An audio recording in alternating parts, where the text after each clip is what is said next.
Guys, here's a video on the chapter Digestion and Absorption of Lipids.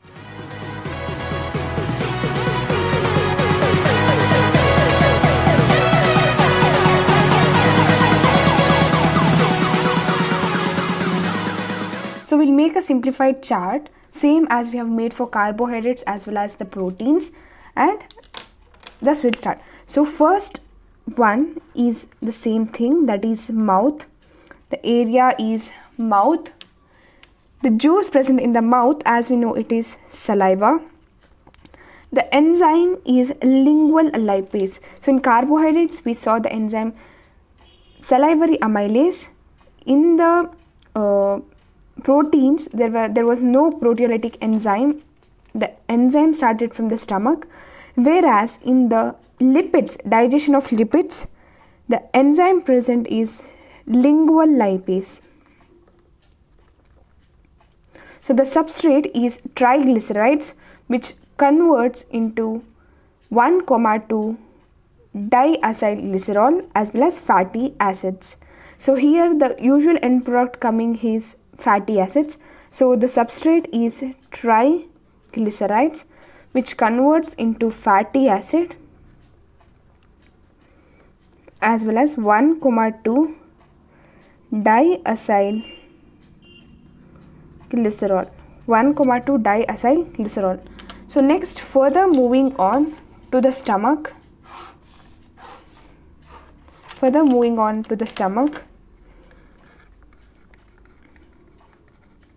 There is presence of gastric juice.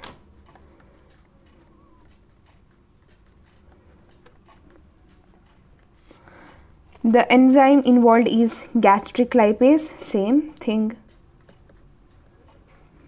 gastric lipase, but it is quite weak compared to the rest two lipases. So it converts the triglycerides into fatty acids as well as glycerol. It converts triglycerides to fatty acid and glycerol. So this is about the stomach. Further moving on to the pancreatic as well as succus entericus, which is present in the small intestine. First one is pancreatic juice.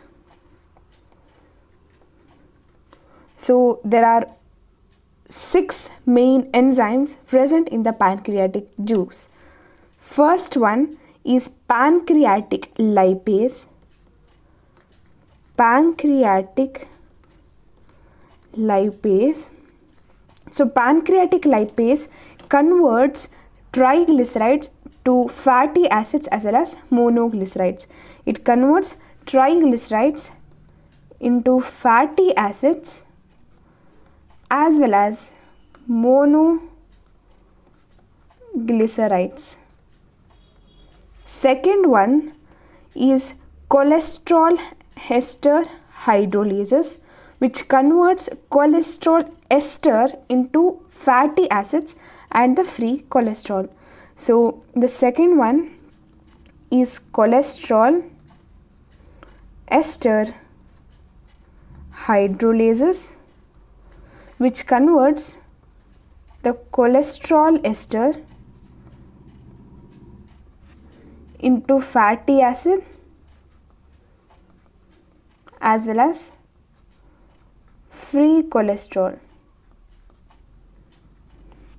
So the third one includes the phospholipase A, and the fourth one is phospholipase B. So it is phospholipase A, fourth one is phospholipase B. Phospholipase A converts phospholipids into lysophospholipids. It converts phospholipids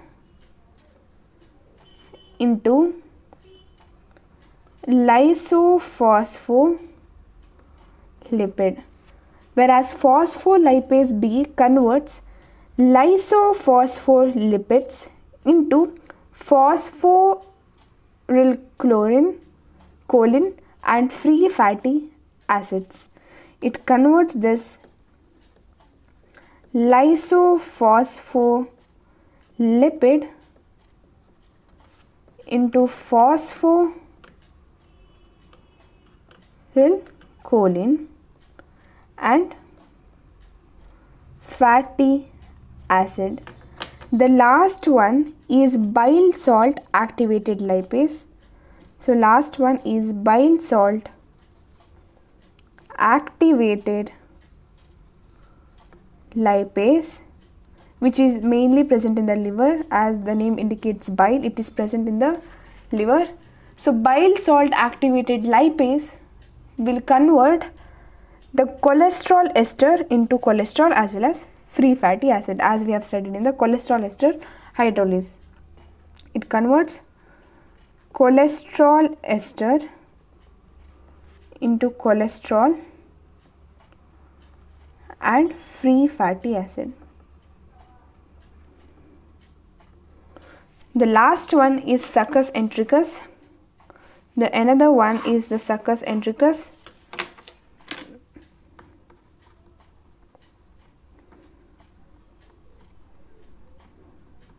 So succus entericus, the enzyme present is the intestinal lipase.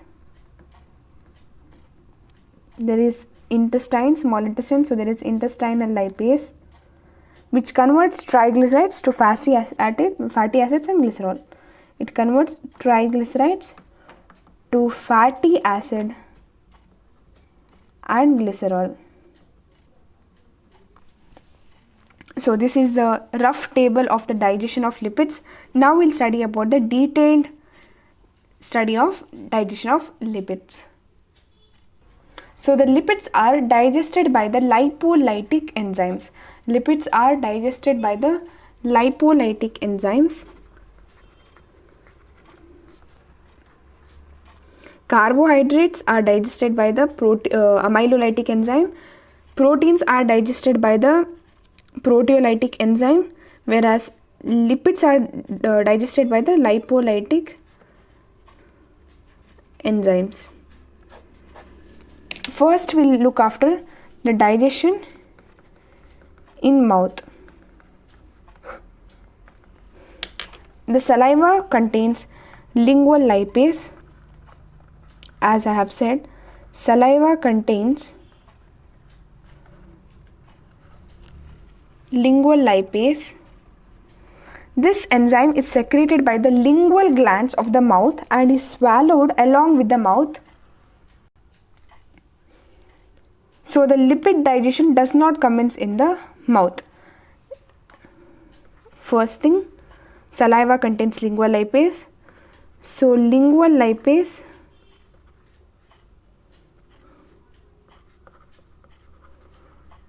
it is secreted by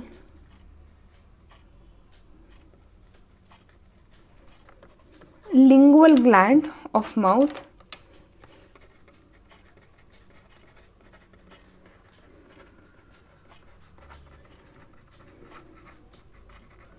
and it is swallowed along with saliva. Therefore, digestion of lipids does not start in the mouth. Therefore, digestion of lipids does not starts in mouth.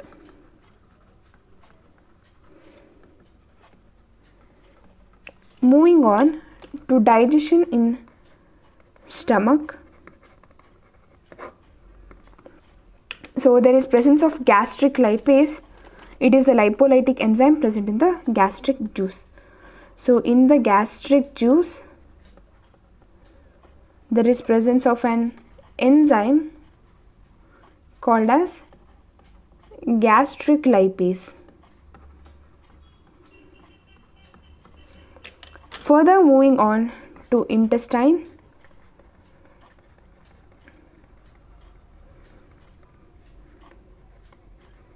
In the intestine, almost all the lipids are digested here because there is a lot of availability of bile salt, pancreatic lipase, pancreatic enzyme, as well as intestinal lipase. So almost all the lipids are digested here. Why? Because there is presence of bile salts,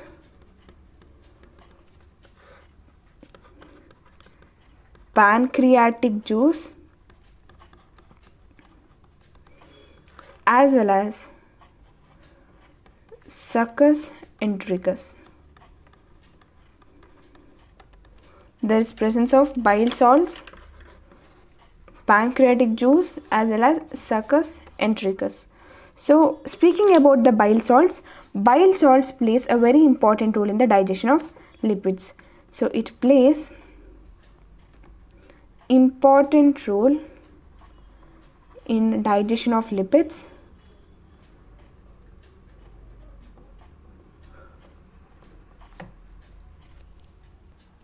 Looking into pancreatic juice, that is pancreatic lipase is the most common enzyme for digestion of lipids and fats.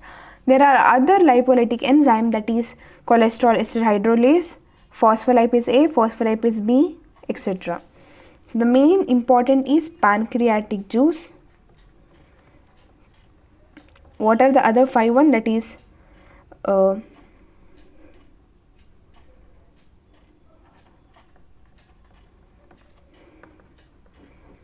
phospholipase A and phospholipase B, cholesterol ester hydrolase. The last one is succus entericus. So succus entericus, it has only one lipolytic enzyme, that is intestinal lipase. That is intestinal lipase. Moving on to final products of fat digestion as well as absorption of lipids. So final products of fat digestion or lipid digestion includes 3 main products. First one is fatty acids, second one is cholesterol, and third one is monoglycerides. Moving on to absorption of lipids.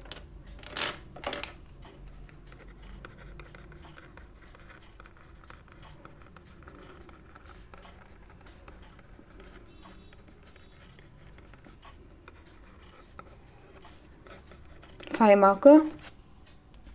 So fatty acids, cholesterol and monoglycerides from the micelles enters into intestinal mucosa by simple diffusion. So I'll make a barrier kind of thing. So here it is intestinal mucosa and this one is micelles. So monoglycerides, fatty acids as well as the cholesterol moves from micelles to intestinal mucosa by simple diffusion. It moves by simple diffusion. It moves by simple diffusion method. From here in the intestinal mucosa, further transportation begins. First point to remember, in the mucosal cells, in the intestinal mucosa, the monoglycerides is converted into triglycerides, which is formed by reesterification. So in the mucosal cell, the monoglycerides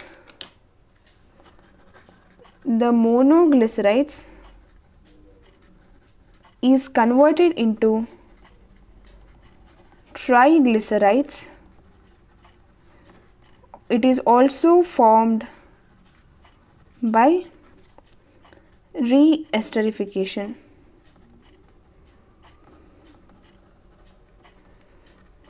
That is when there is more than 12 carbon atom. This is a condition when there is more than 10 to 12 carbon atom. So this is a condition where there is more than 10 to 12 carbon atom. So monoglycerides is converted into triglycerides.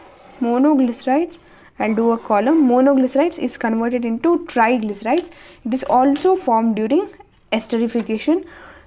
Some of the cholesterols is also esterified during the same process. So cholesterol is also esterified during this process.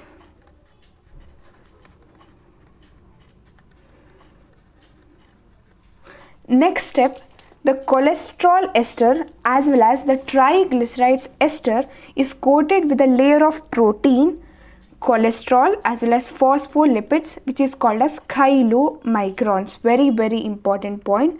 So the triglyceride esters as well as the cholesterol ester, they are coated with the layer of protein. They are coated with the layer of protein and cholesterol as well as phospholipids. What are they called? They are called as chylomicrons. So they are called as chylomicrons. They are called as chylomicrons. What are chylomicrons? So they are nothing but when the triglycerides and cholesterol esters are coated with the layer of protein, cholesterol as well as phospholipids, they form chylomicrons. So these chylomicrons, they are larger in size. Therefore, they cannot pass through the membrane of blood capillaries. Thus, they cannot pass through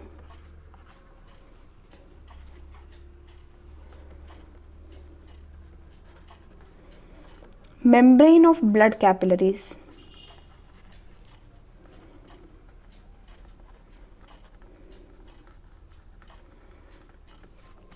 Therefore, they enter into lymph and from there they travel into blood. They enters into lymph vessels and therefore they travel from lymph to blood since their size is big. Further moving on, this was for the one where there were more than 10 to 12 carbon atoms. Now we are studying about for those free fatty acids, for those fatty acid transportation where it contains 10 to 12 carbon atoms. It contains less than 10 to 12 carbon atoms. It contains less than 10 to 12 carbon atoms. First, they enters into the portal vein. They enter into the portal vein, which is present in the liver, or else you can also say it as portal blood.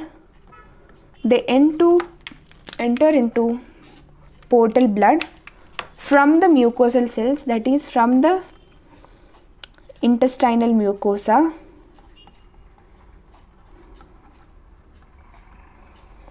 From the portal blood, it is transported as free fatty acids or unesterified acids. From there, it is transported as it is transported as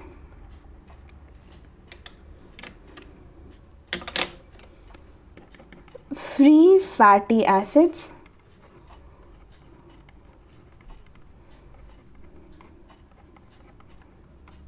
or unesterified acids.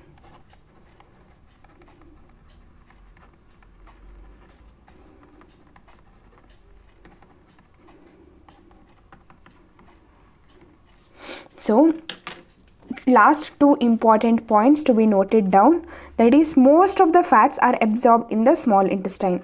Most of the lipids, fats or lipids, are absorbed in small intestine.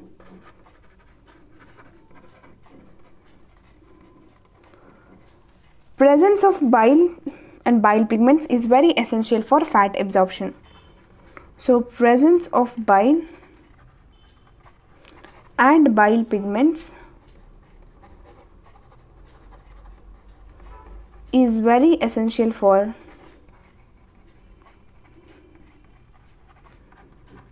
fat absorption. So that's it about this video. So we studied about the fatty acids which has more than 10 to 12 carbon atoms and which has less than 10 to 12 carbon atoms. So for those which has more than 10 to 12 carbon atoms, it will get transported with the help of chylomicrons. So they are, since they are larger in size, they need a lymph vessel tract. From there it will move into blood vessels, whereas after that, for fatty acid which has less than 10 to 12 carbon atoms, they enters into the portal vein or portal blood. From there it will be transported as free fatty acids or unesterified acids. These are some of the two important points. So that's it about the digestion and absorption of carbohydrates, fats, lipids and proteins. I hope you have understood this video. So please do like, comment, share and subscribe. Thank you.